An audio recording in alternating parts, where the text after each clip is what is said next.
สวัสดีครับสบายดีสวัสดี FC จากประเทศไทยแล้วก็สวัสดี FC จากประเทศลาวนะครับวันนี้ก็มาพบพ่อกับบอกกีตาร์คนเก่าคนเดิมครับท่านผู้ชมวันนี้บอกกีตาร์ก็จะพาพี่ FC จากประเทศไทยมาดูหรือว่ามารับชมนะครับสาวลาวสองคนเปิดใจนะครับนะสาวลาวสองคนแต่ว่าอยากได้ผัวคนเดียวกันนะครับท่านผู้ชมผัวหนึ่งหญิงสองนะท่านผู้ชมสาวลาวนะครับจะเปิดใจว่ายังไงนะครับนะสมมติว่าได้ผัวคนเดียวแต่ว่าเข้าห้องหอร่วมกับ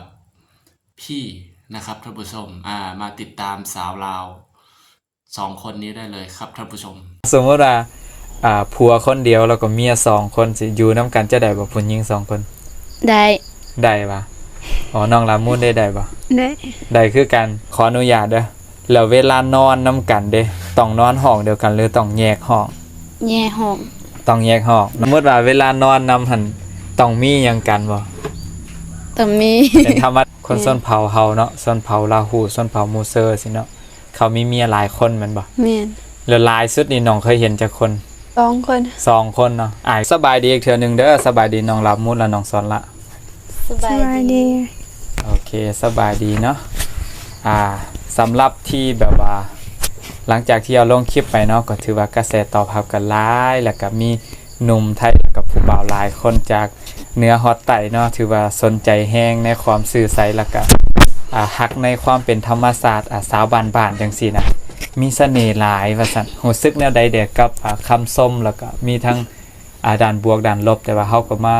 โฟกัสกับด้านบวกหลายกว่าเนาะกับคำชมหลายกว่าก็ถือว่าสำหรับคำส้มกับขอบใจสำหรับคำที่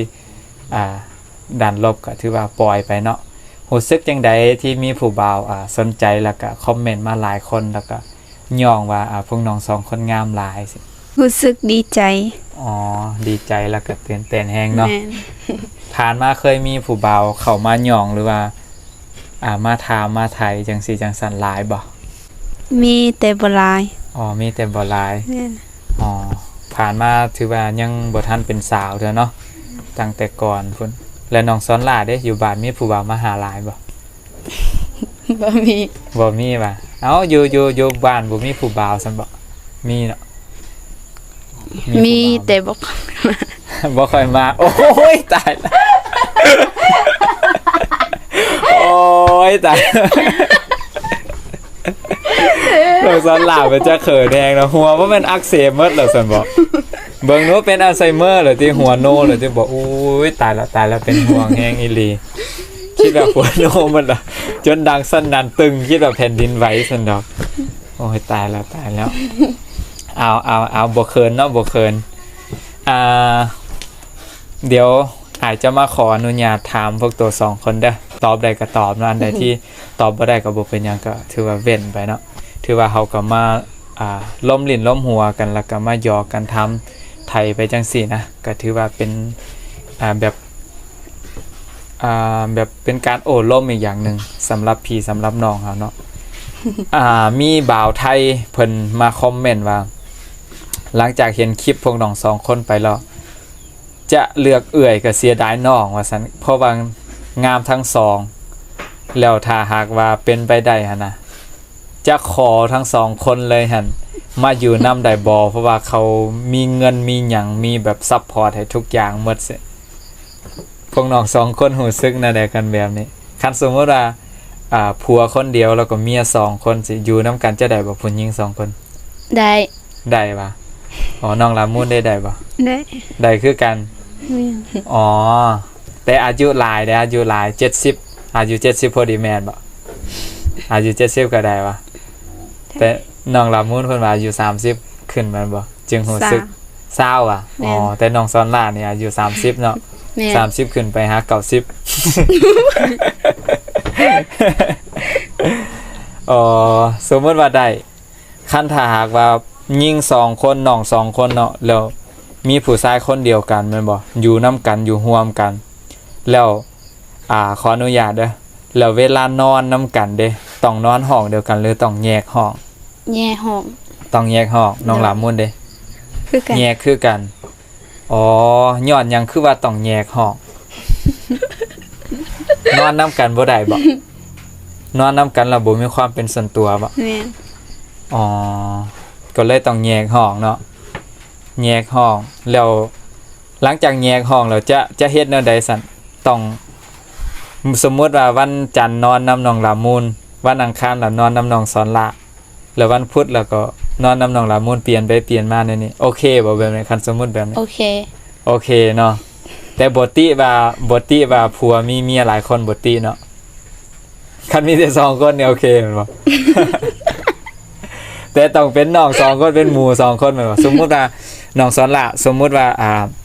เมียคนที่2อ่ะนะสมมุติน้องสอนละเป็นเมียคนที่1เนาะแล้วเมียคนที่2หั่นเป็นน้องเป็นคนอื่นบ่แม่นน้องหลามูลน่ะน้องสอนละจะโอเคบ่ที่บ่แม่นหมู่น้องอ่ะนะ บ่โอเค บ่โอเค แต่ว่าคันแม่นหมู่น้องแม่นน้องหลามูลล่ะโอเคอ๋อแสดงว่าย้อนว่าโอเคย้อนว่าพวกน้อง2คนเป็นหมู่กันเป็นเอ้ยน้องกันเนาะจึงโอเคสิเนาะ แล้วสมมุติว่าเวลานอนนำหั่นต้องมีหยังกันบ่ ต้องมี เป็นธรรมดาอยู่แล้วเนาะต้องมีเนาะ คือว่าการบ้านนี่บ่ให้ขาดเลยเนาะคันถ้าหากว่าเจ้ากะมี2คนเจ้าก็ต้องส่งการบ้านให้ครบทุกมื้อเนาะอ๋อ สำหรับน้องลามูลเด้ซั่นก็คือกัน คือกัน บ่ให้ขาด แม่น โอ้แสดงว่าคนที่คอมเมนต์มานี่เจ้าต้องเก่งแท้ๆเลยเนาะบ่แม่นแต่เก่งเลี้ยงดูแล้วรับผิดชอบชีวิตน้องๆเขาแล้วจะต้องเก่งส่งการบ้านนำเด้อคนที่คอมเมนต์มานะระวังไว้เนาะแล้วในการวางแผนคันสมมุติเนาะสมมุติว่าเป็นจริงแท้ๆนะสำหรับน้องหลามูลจะเลือกมีลูกจักคน 3 คน 3คนยิงจักคนชายจักคน ยิง2ชาย1 ยิง2ชาย1ย้อนหยังคือว่าต้องเอายิง2คนย้อนว่าอยากได้ลูกผู้หญิงหลายกว่า แม่น ลูกผู้หญิงหั่นจะช่วยเวียงเฮือนได้ แม่น อ๋อยิง2ชาย1ส่วนน้องสอนหลาเด้ น้องสอนเด้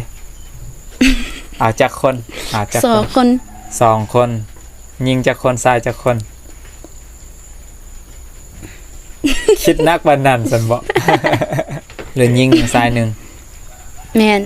ยิง1ชาย1อ๋อแล้วจะเลือกคนลูกคนแรกนี่จะขอเป็นผู้หญิงหรือผู้ชาย ผู้หญิง ผู้หญิงเพราะน้องลามูลก็อยากได้ยิงก่อนย้อนหยังว่าเนาะ ผู้หญิงคือว่ามักเลือกผู้หญิงนำกันเนาะได้ลุงยิงแล้วมันรู้สึกได้หมู่มาเพิ่มว่ะ แม่นบ่ แม่น หรือว่าซอยเวียกเฮาเวียงเฮือนได้เนาะอ๋อโอเค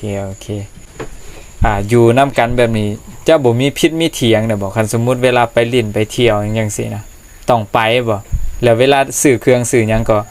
คันน้องลามูลได้1พื้นน้องสอนหลาก็ต้องได้นำแม่นบ่ แม่น ถือว่าบ่ให้ขาดเลยเนาะต้องเท่าเทียมกันเนาะโอ้ถือว่านักใจเติบเลยทุกคนในการที่แบบว่ามีเมีย2คนเนาะ มีเมีย2คนนักใจเติบแล้วก็ถือว่าบ่แม่นแต่ใส่แต่เงินแต่คำเลี้ยงได้แล้วได้เนาะต้องมีเวลาให้ดูแลใจเพิ่นอีกเนาะโอเคแล้วผ่านมาน้องๆ2คนเคยเห็นผู้ใดที่แบบว่าเคยเอาเมีย2คนหรือผ่านมาเคยเห็นผู้ใดได้บ่ไทบ้านเฮาหรือว่าอยู่บ้านอื่น เคยเห็น เคยเห็นเนาะ อยู่บ่อนอื่น อยู่บ้านอื่นเนาะ แม่น ที่แบบว่าเขาเป็นแบบคนชนเผ่าเนาะคนชนเผ่าเฮาเนาะชนเผ่าลาหูชนเผ่ามูเซอร์สิเนาะเขามีเมียหลายคนแม่นบ่ แม่น แล้วหลายสุดนี่น้องเคยเห็นจักคน 2 คน 2คนเนาะอายก็คือกัน เคยเห็นแต่2คนแต่หลังจากแล้วกับเลิกกันไปแล้วก็จึงเอาเพิ่มอีก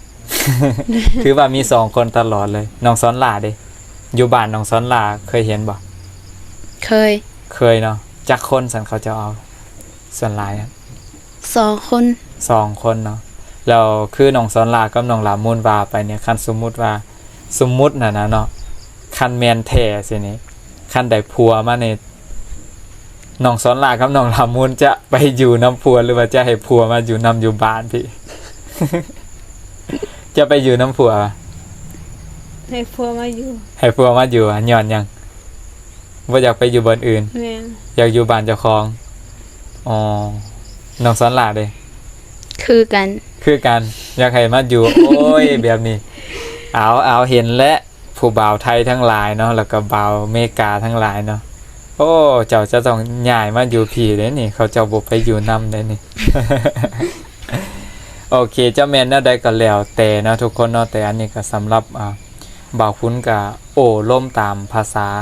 ไทยบ้านตามภาษาพี่ภาษาน้องเนาะตามภาษาลาวางผู้บ่าวผู้สาวเนาะแต่บ่าวคุ้นก็มีแฟนแล้วพี่น้องแต่ว่าก็เป็นตัวแทนให้แก่ผู้บ่าวทั้งหลายหั่นเนาะก็มาเปิดใจเจาะใจแล้วก็ถามคำถามหลายๆอย่างที่ค้างคาในใจหลายๆคนเนาะแล้วก็บ่าวคุ้นก็ถือว่ามาถามตามคอมเมนต์เนาะคอมเมนต์ที่พี่ๆน้องๆได้ถามกันเข้ามาหั่นนะก็ถือว่าอย่าว่าคุณจังสีจังสันเลยคือแต่บ่าวคุ้นไปอ่านเจอคอมเมนต์ของพี่ๆน้องๆหลายคนแฮงเนาะคือว่าคอมเมนต์ว่าน้อง2คนหั่นน่ะถือว่าเป็นเด็กที่ฉลาดว่าซั่นที่แบบว่าเลือกคนที่ลงทุนกับคนที่อายุหลายกว่านะเพื่อว่าจะได้ทรัพย์สมบัติในระยะสั้นนะ แม่นความจริงบ่นี่ บ่แม่น บ่แม่นเนาะเกิดจากความหักมักล้วนๆแม่นบ่ แม่น อ๋อแล้วรู้สึกแนวใดที่แบบว่าได้ที่แบบว่าคือว่ารู้สึกแบบหักมักผู้ที่อายุหลายกว่าเฮาผู้ชายที่อายุหลายกว่าเฮา คนมีอายุหลายรู้สึกเป็นผู้ใหญ่ อ๋อ มีความคิดเป็นผู้ใหญ่ มีความคิดเป็นผู้ใหญ่ก็เลยมักเนาะ แม่น มีความคิดเป็นผู้ใหญ่ที่บ่ลำลิลำไล่เว้าน้อยเว้าใหญ่แม่นบ่แล้วก็เขาจะใส่ใจเฮาหลายกว่าเนาะจะดูแลเฮาดีเนาะก็เลยว่ามักในจุดนี้อ๋อที่ออกมาทั้งหมดทั้งมวลนี่คือว่ามักอยู่บ่นี้เนาะในความคิดเป็นผู้ใหญ่เนาะแล้วเขาดูแลเฮาได้คันผู้เฒ่าแล้วเฒ่าลาเฒ่าได้เฒ่าบ่มีเงินมีคำเฒ่าดูแลเฮาบ่ได้เฮ็ดจังได๋เอามาเป็นภาระเด้ออันนั้นก็ค่อยพิจารณาแม่นบ่อ๋อแม่นๆๆเพราะว่าอันนี้ก็เป็นธรรมดาของคนเฮาเนาะแล้วคือกับที่เขาเจ้าคอมเมนต์นะคืออายว่าไปตั้งแต่ต้นคลิปเนาะที่เขาว่าอยู่ลาวเฮานี่ในการเอาผัวจีนแล้วก็คนจีนเข้ามาแพร่ระบาดหลายหั่นน่ะที่แบบมาจับมาเลือกเอาสาวลาวไปเอาไปขายตัวเนี่ยก็มีเอาไปเป็นเมียเนี่ยก็มีแล้วก็คนที่เขาเอาไปเป็นเมียแท้ๆเขาฮักเขามักแท้ๆก็มีหั่นนะก็ถือว่าสำหรับอายคิดแล้วก็บ่ว่าอยู่ประเทศใดก็มีมาตั้งแต่ยาวนานแล้วแหละต่างแต่